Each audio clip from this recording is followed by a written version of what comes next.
Welcome to Elevate Maryland, a podcast with Maryland focus and Howard County roots. My name's Tom Cole, and I'm here with my co-host, Candace Dodson-Reed. Candace, how are you doing today? I am doing well. I'm excited. We had our first meeting today with our UMBC friends about our class that we're hosting. And I'm sure we'll tell people more about that later, but really excited about the class that we'll be teaching at UMBC in the Community Leadership Program, Master's Program, in the summer. So more on that later, but I'm excited. Yes, and I am excited about our guest today. This is someone who I think can fairly be credited with completely transforming the way our conversation is nationwide about housing. And, you know, in some ways, as I care about zoning law, and that's Richard Rothstein. He's on the show. So he wrote the New York Times bestseller, The Color of Law, A Forgotten History of How Our Government Segregated America, which examines the history of state-sponsored segregation stretching back to the late 1800s and also indicating how that has continued on to today. For our Howard County listeners, you might have seen Professor Rothstein when he spoke at the Howard County Library. Big talk. Among my friends in the housing community, I often call reading this book taking the red pill because, you know, once you read this book, you can't unsee some of the things that Professor Rothstein points out. And in my opinion, you can't help but become a housing activist. But with that, Candace, why don't you formally introduce our guest and then we'll get our interview underway. I love that. The red pill. I know you're excited about this. I am too. Richard Rothstein is a distinguished fellow of the Economic Policy Institute and a senior fellow emeritus at the Thurgood Marshall Institute of the NAACP Legal Defense Fund. He's the author of the book that you mentioned, The Color of Law, A Forgotten History of How Our Government Segregated America. He is also the author of many other articles and books on race and education, which can be found on his webpage at the Economic Policy Institute. With that, we would like to welcome you to the show, and we thank you for joining us. Thank you. As Tom mentioned, your writing seems to have fundamentally shaped how we talk about housing and our government's involvement in the same. What drew you to this area of study, and what's your origin story? We love stories on the show. Well, you know, I'm an old man, so my origin story would take too much time. But let me say that before I started working on this topic, I was an education policy analyst. I knew nothing about housing. I was writing about education. I was the education columnist at the New York Times. I wrote a weekly column on education there for a while. I wrote education policy for a research institute in Washington. I came to understand that the single biggest problem facing public education today was the segregation of our schools. Because when we concentrate the most disadvantaged young people in single schools, as a result of the fact that they're concentrated in single neighborhoods, where their social and economic problems overwhelm the ability of schools to handle them, it's impossible to, what we used to say we wanted to do, close the achievement gap. When children come to school, for example, with higher rates of asthma than white children, when Black children from urban neighborhoods come, the higher rates of asthma, they're more likely to come to school drowsy and sleepy from being up at night wheezing. And we used to say, and I used to write column after column attacking this view, that the only reason that Black children scored lower than white children on average was because teachers didn't try very hard. Well, a teacher can't try very hard to eliminate asthma from a child's environment, dust and vermin and pollution and trucks driving by their homes. A teacher can't do anything about that. Lead poisoning has a measurable impact on children's IQ, and African-American children have higher rates of lead poisoning than white children. They're more likely to live in neighborhoods with deteriorated buildings which are with exposed lead, with lead-based paint pipes. A teacher effort can't do anything about that. So I began to think that neighborhood segregation was an educational problem. And that's how I came to this topic. And we can talk more about that. But basically, that's the origin of this book. I started out knowing nothing about housing policy, All I was concerned about was education. Now, this book, and I'm probably going to do it a disservice by summarizing too much. Everyone go and read it. But in my summary, it takes what we understand is segregation by law, de jure segregation, and explains how that has transformed over time into de facto segregation. And so, some people might have a problem with the former. They might say, yes, it's wrong for our government to segregate under law, but de facto segregation, that's just people's choices. So could you describe, just again, you wrote a whole book about it, but could you describe how that transformation took place and also why it matters? Well, I wouldn't say it's a transformation. We don't have de facto segregation today. It was de facto segregation is, as the Supreme Court has said, something that was created by private bigotry, by private businesses, by people wanting to live with each other of the same race, by economic differences. That's what de facto segregation is. We don't have that kind of segregation in this country. Segregation in this country was created by racially explicit public policy at the federal, state, and local government level that was designed to ensure that African Americans and whites could not live near one another in any metropolitan area in this country. We've forgotten the history of how that happened, probably because if we understood the history, if we understood that our residential segregation is as much a constitutional violation as the segregation of buses and lunch counters were in the 20th century, and we knew we had to abolish that. If we understood that our segregation was as unconstitutionally created as those other forms of segregation, we would understand that as Americans, we have an obligation to fix it, an obligation to redress the effects of those unconstitutional federal policies. So we've come up with this myth of de facto segregation, but it doesn't exist. The reason we're segregated is because the federal, state, and local governments insisted on segregating us with policies that are so powerful that they still determine the racial landscape today. And that's what the book describes. And if I could ask a follow up on that, so someone might say, all right, well, I understand that the government sponsored many of the circumstances that we have today. However, a person of color going to get a mortgage right now can buy a house wherever they want to buy a house. And what are you talking about, Professor Rothstein? We right now, segregation is just something that results from people's personal decisions and habits. Well, let's take that example that you gave. The suburbs that were created by the federal government in the post-World War II period, we were not a suburban country at that time.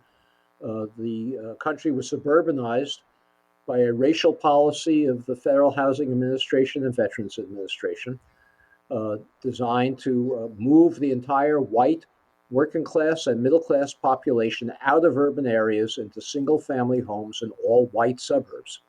It's a racially explicit program. The federal government's manual prohibited the appraisers from recommending to the federal government guarantees for bank loans to projects that would include African Americans. The Federal Housing Administration's manual even prohibited the recommendation of federal bank guarantees for projects that were going to be near where African Americans were living, even though the project would be all white, because in the words of the manual, that would run the risk of infiltration by inharmonious racial groups. So this is a racially explicit policy. The homes were inexpensive at that time. Levittown is probably the prime, most famous example of that, but I don't want to obsess about Levittown because there were thousands of these projects around the country in every metropolitan area. But they all were inexpensive. They sold at the time, in today's inflation-adjusted dollars, for about $100,000 a piece. Any working class family, any lower middle class family with a job in the post-war economy, and both blacks and whites had jobs in the post-war economy, can afford a home for $100,000 with an amortized 20 or 30-year mortgage underwritten by the Federal Housing and Veterans Administration. No down payment at all was required of returning war veterans.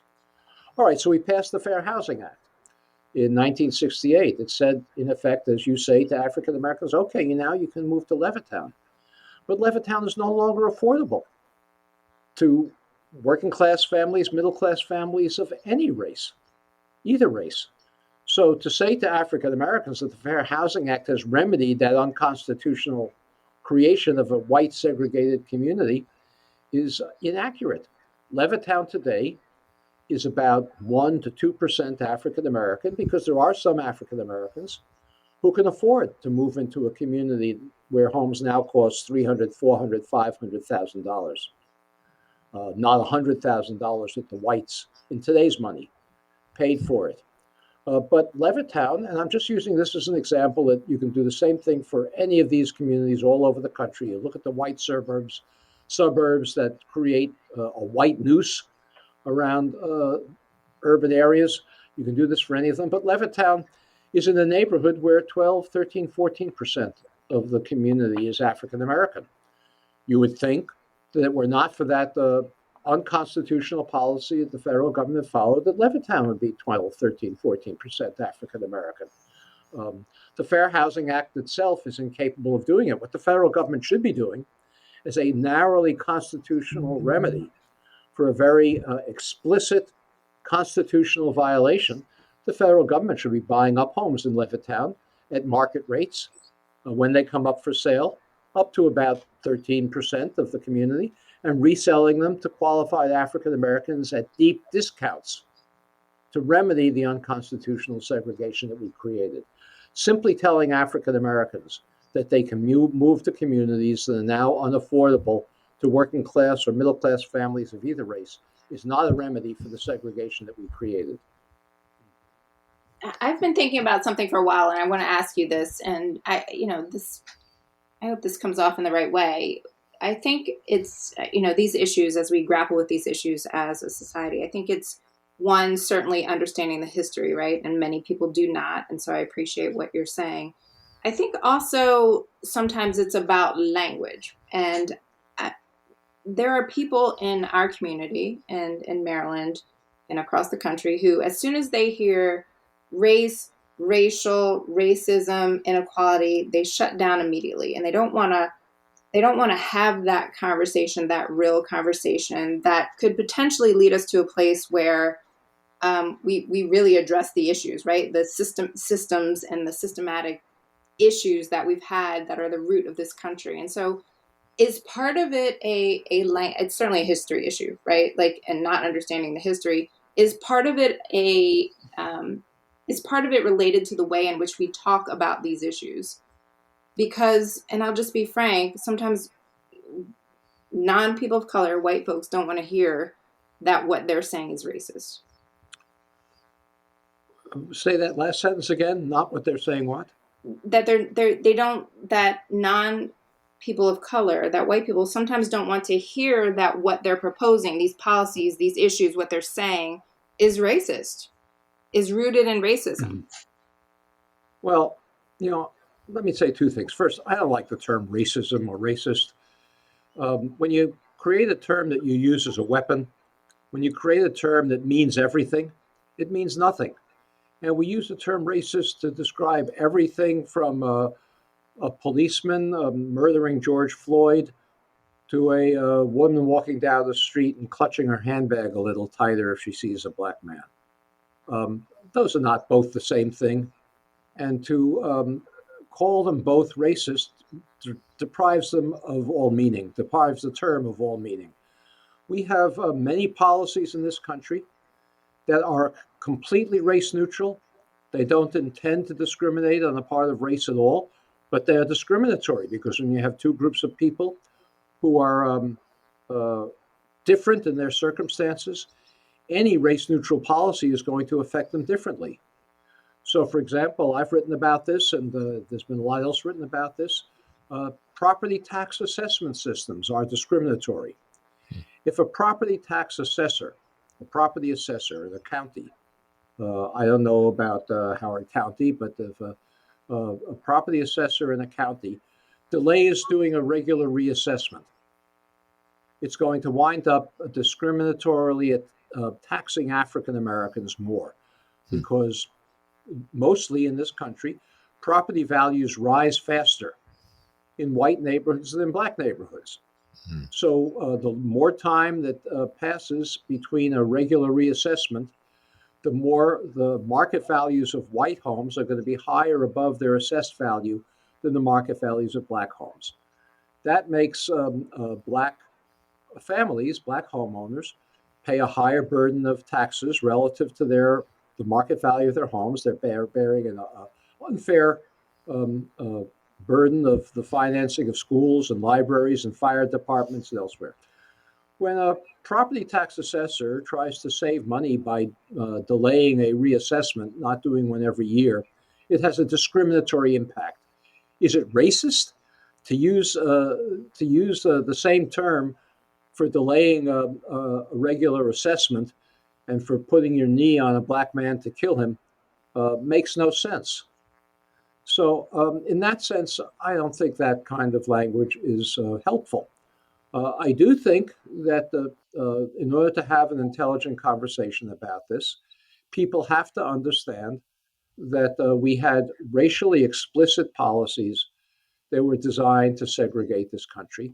And when you have racially explicit policies to segregate, you need equally racially explicit policies to undo the effect of that segregation. And not everybody is going to agree with that. Not everybody is going to understand it. But we have to continue to educate the American people about this history that they have suppressed in their minds because it's so difficult to fix it.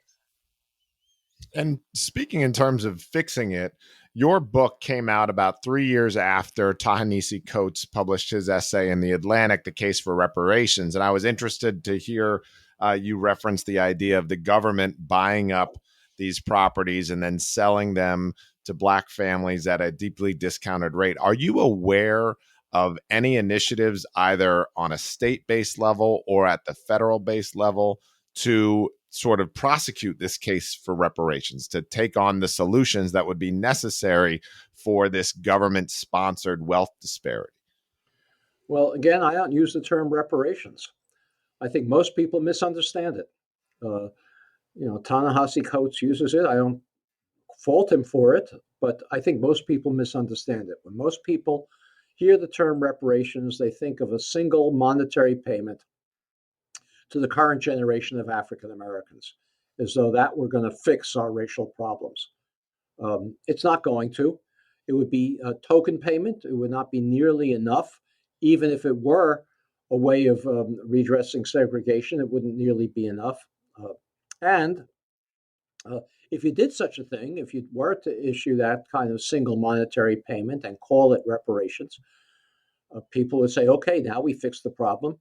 We've issued reparations. Now let's move on and stop worrying about this anymore. I talk about policies. I talk about programs. I talk about remedies for segregation. I think people can understand that. If they want to talk about those as reparations, they can, but most people are going to continue to misunderstand the term, past the efforts of reparations in other fields, whether it's for Japanese who were interned or German Jews whose property was stolen. These were single monetary payments. We need much, much more than that. We need a whole menu of remedies for the segregation we created.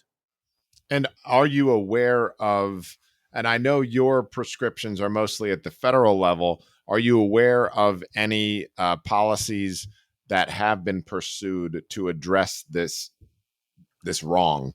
Well, no, historic wrong. My recommendations aren't primarily federal. In fact, I think that it has to start locally. I think we need a new civil rights movement like we had in the 1960s that's going to address these problems locally. I think probably the first place to start is we need to start teaching this history accurately in our schools. As you know, in my book, The Color of Law, I examine the way textbooks deal with this history. They lie about it. They promote this lie about de facto segregation. The most popular textbook when I wrote and I examined when I wrote this book, talked about how the New Deal built housing, created suburbs for working class families, never mentioning that African Americans were excluded. It talks about the first public housing in this country, never mentioning that it was mostly for whites, but always segregated, and African Americans were excluded. So I think we need to teach this history accurately. That can only be done by local school districts. That in a new civil rights movement, local activists in the community should press their local school districts to do this, because if the next generation doesn't learn this history any better than ours has, it will be in as poor a position to remedy it as ours has been. We recently had a racial equity task force that was formed in Howard County to, try to look at these issues and look at the systemic, look at our history and propose things that would challenge the policies, procedures, initiatives, all of the things that we have in place right now as it relates to people of color, particularly Black people. Are there other things that you think elected officials and others should be looking at beyond what you just mentioned? Well, there are many, many policies. I'm writing a new book now on what we should do to redress segregation. Um, I knew there, that. there, I knew that. I yeah, second there, there are untold, there are untold numbers of policies. But my focus is on what local activists can do to get local public officials to do this, because there's no public support at this point for local officials to take the kind of action that's necessary. Um, one of the things that's talked about a lot, and it's a first step, is abolishing zoning ordinances that prohibit the construction of anything but single-family homes on large lot sizes. I don't know if Howard County has such zoning ordinances, but if it does, if any communities in Howard County have those kinds of zoning ordinances, they're supporting ongoing segregation, not intentionally, but that's the purpose of the zoning. That's the effect of the zoning ordinances. It's a first step, even if they were abolished, because we have such an enormous housing shortage now for working and middle class families of both races.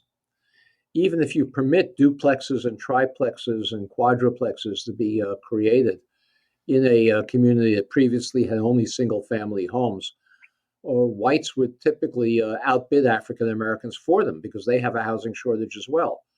So reforming zoning ordinances is a first step, but it has to be supplemented with race-specific policies that are as intentional as the policies that we use to exclude African Americans from places like that. And I before we get completely off the subject of redlining, I just wanted to take the opportunity there. I'm sure you're familiar with the Fishback study that's come out with the National Bureau of Economic Research. For those that aren't familiar, this one, I think unfairly has been suggested to be in contrast with your research. I don't see it as contrasting at all, but it says that the popularized redlining maps were not used by the Federal Housing Administration, but rather the FHA was being much more particularized in its discrimination, almost on a block by block level. I was just curious, being a housing nerd myself, if you had any commentary on that study. I think that's probably right. I don't think that those maps were used mechanically by anybody. The reality is that African Americans were not only denied access to the white suburbs that the Federal Housing Administration created, but they were also usually denied mortgages even in Black neighborhoods. And the result was, for example, in Baltimore, that a good example of this, most families in the 1950s and 60s, Black families had to buy homes on contract because they couldn't get mortgages the way white families could in those communities, not because the FHA was mechanically studying a redlining map, but because it was discriminating in how it evaluated African Americans for mortgage eligibility. By buying on contract, I mean speculators were telling them that they were selling homes to them, but they weren't really selling them. They were renting them, and they could evict them at any time if they were late, and the homeowners would lose all the money they put in. They'd gain no equity, unlike a real mortgage. That's how African Americans were permitted to so-called buy homes in Baltimore in the mid 20th century. Chicago is another good example of that. There are many other cities where it also happened. And that continues to today. I'll just tell you, I've had a few, I'm an attorney, and I've had a few clients that have come in with the idea that they're buying commercial property, and they've got this type of contract set up, and then on the last payment, the person on the other side of the contract revokes it. So, Oh my goodness. So Candace, any other questions before we go to our elevator questions? I don't. I think we go to the elevator questions, and I'm very interested in hearing how our guest answers these questions.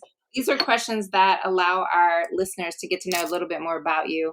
They are fun and interesting. And so we'll start with, what was the last book, movie, and music recommendation you made to a friend or family member? All three: book, movie, music. You can certainly plug your book if you want.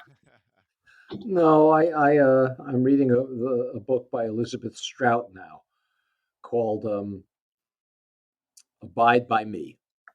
And I love Elizabeth Strout, and I recommended it to a family member the other day. All right. Movie and music, Richard. Well, I'm constantly trying to get my kids interested in opera. They're not. It doesn't work. I was going to say my daughter.